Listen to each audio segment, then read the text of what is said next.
In a remote Indian village called Pipalpur, where nights gleamed with moonlight and days were peaceful, a mysterious tale began to circulate among the villagers. Near the village, there was a dense forest known as Bhutia Van, haunted forest. No one dared to venture into it at night. It was said that a witch lived there, preying on lonely travelers who entered her territory. According to the elders of the village, the witch was once a resident of the same village. Her name was Savitri, a beautiful young woman.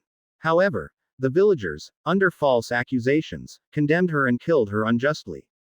It is said that as she died, she cursed the village, vowing to return and take revenge on those who betrayed her. Initially, this tale was only a bedtime story told by the elderly. But strange incidents soon began to occur. Some villagers claimed to have seen a woman in a white sari near the forest at night. Her long, untamed hair and glowing red eyes sent chills down their spines. One day, a young boy named Raghu went into the forest to find his lost cow. When he didn't return, the villagers grew anxious. The next morning, Raghu's lifeless body was discovered near the village pond. His eyes were wide open in terror, as if he had seen something horrifying before his death. His face bore strange scratches, and his tongue was sticking. The entire village was thrown into panic. Rumors spread quickly, and people began to believe that this was the work of the witch. Slowly, the villagers became too frightened to leave their homes after sunset. The village priest suggested performing a sacred ritual to pacify the witch. He explained that Savitri's spirit had not found peace and needed salvation. The villagers organized a large ritual and offered prayers near the forest.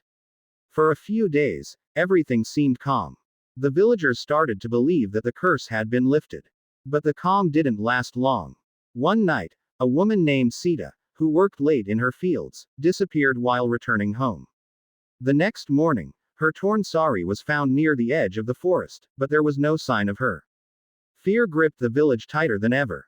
A group of young villagers decided to uncover the mystery of the witch. This group included Ajay, Sonu, and Reena. Ajay declared, "We can't live in fear forever. It's time to face the truth." The three planned to enter the forest at night. They took along a tantric, a spiritual practitioner, who claimed to have knowledge of spirits and supernatural beings. As they entered the forest, the air grew heavy and the atmosphere oppressive. The trees seemed to sway ominously, as if controlled by an unseen force. Under a large tree, they discovered a shivling, a sacred stone representing Lord Shiva, smeared with blood. Suddenly, a woman in a white sari emerged from behind a tree. Her red eyes blazed, and she let out an ear-piercing scream. The tantric began chanting powerful mantras.